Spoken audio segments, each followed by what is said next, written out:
আমার বস একজন নাস্তিক। যদি এই প্রশ্নের উত্তর পান তবে হয়তো ইসলাম গ্রহণ করবেন। কেন কোরআনে এআই সম্পর্কে কিছু বলা হয়নি? কারণ এখন এআই খুব বিপজ্জনক হয়ে গেছে। আমি এআই সম্পর্কে জানতাম না, এআই এর কথা বলা হয়নি কেন? কোরআনে এটা কেন থাকা উচিত? এটি ঈশ্বরের পক্ষ থেকে নয়, তা প্রমাণ করার জন্য আপনাকে ভুল খুঁজে বের করতে হবে। আমার বস একজন নাস্তিক, সে কোনো ধর্ম মানে না, কিন্তু তিনি কিছু প্রশ্নগুলো আমাকে করেছেন। তিনি বলেছেন যদি এই প্রশ্নের উত্তর পান তবে হয়তো ইসলাম গ্রহণ করবেন। আমার বস বলেছেন কেন কোরআনে কৃত্রিম বুদ্ধিমত্তা, এআই এবং কম্পিউটার প্রযুক্তি সম্পর্কে কিছু বলা হয়নি? কারণ এখন এআই খুব বিপজ্জনক হয়ে গেছে। এটি অনেক কিছু করতে পারে, যে কোনো কিছু সিদ্ধান্তও নিতে পারে। আমার বস এ ব্যাপারে খুব কৌতূহলী। ধন্যবাদ। আপনার বসকে বলুন কোরআন কোনো সায়েন্সের বই নয়, SCIENCE। যদি কোরআন সায়েন্সের বই হতো তবে এটি বিশাল আকারের হতো। এই যে ভবনটি দেখছেন, এর ভেতরে যত বই রাখা সম্ভব সব বই মিলেও এর সমান হতো না। যদি কোরআন বিজ্ঞানের বই হতো আর এতে সব বৈজ্ঞানিক তথ্য উল্লেখ করা থাকতো, তাহলে কোরআন এতটা বিশাল হয়ে যেত যে আপনি কোনোদিনও তা পড়ে শেষ করতে পারতেন না। কোরআন কোনো সায়েন্সের বই নয়। সায়েন্স, আপনি যদি জিজ্ঞাসা করেন কোরআনে কি লেখা আছে 2 আর 2 মিলে 4 হয় না, কোরআন কোনো সায়েন্সের বই নয়, এটি নিদর্শনের বই, SIGNS। তাই আমাদের দেখতে হবে কোরআনে যা কিছু বলা হয়েছে তা যেন ভুল না হয়।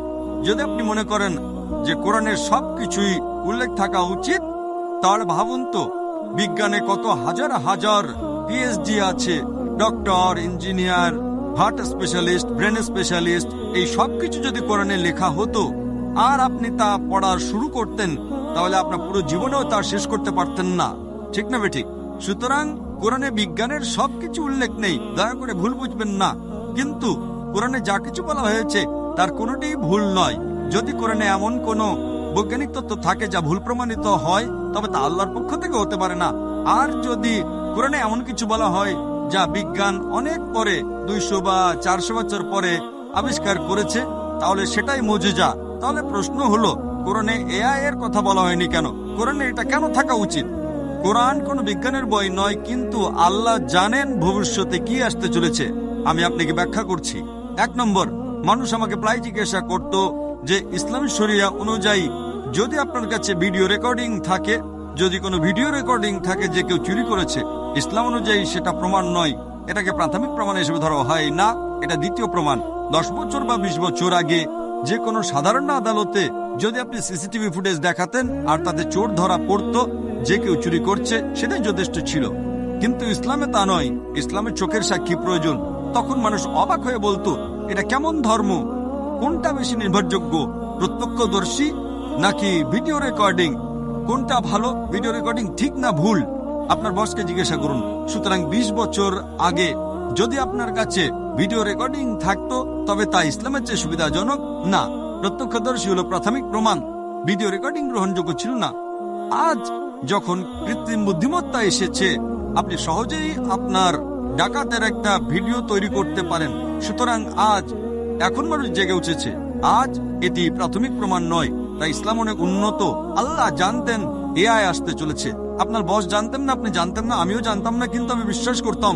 আমি বলেছিলাম না ইসলাম সঠিক, হয়তো আগামীকাল কিছু ঘটবে। আমি এআই সম্পর্কে জানতাম না, কিন্তু 15 বছর আগে আমার উত্তর ছিল শরিয়া সঠিক। আমরা জানি না আগামীকাল এমন কিছু ঘটবে যে ভিডিও রেকর্ডিং যথেষ্ট প্রমাণ হবে না। এটাই ছিল আমার উত্তর, এবং আজ আমার উত্তর সঠিক। সুতরাং আল্লাহ এআই সম্পর্কে জানেন, তাই ভিডিও রেকর্ডিং প্রাথমিক প্রমাণ নয়, প্রত্যক্ষদর্শী হলো প্রাথমিক প্রমাণ। সুতরাং আল্লাহ এআই সম্পর্কে জানেন। যদি তিনি সবকিছু লিখতে শুরু করেন, আপনি ছোট কোরআনই পড়েননি, আপনি চিকিৎসা, ভ্রূণতত্ত্বে সবকিছু সম্পর্কে কি পড়বেন? না, এটি টেলিগ্রাফিক মেসেজ। সুতরাং এটি ঈশ্বরের পক্ষ থেকে নয়, তা প্রমাণ করার জন্য আপনাকে ভুল খুঁজে বের করতে হবে। কিন্তু এটি ঈশ্বরের পক্ষ থেকে, তা প্রমাণ করার জন্য আপনাকে এমন জিনিসের কথা বলতে হবে যা মানুষ জানত না। আপনি কি বুঝতে পারছেন? একেই বলে অলৌকিকতা। কিন্তু এখানে সবকিছু উল্লেখ করা হয়নি।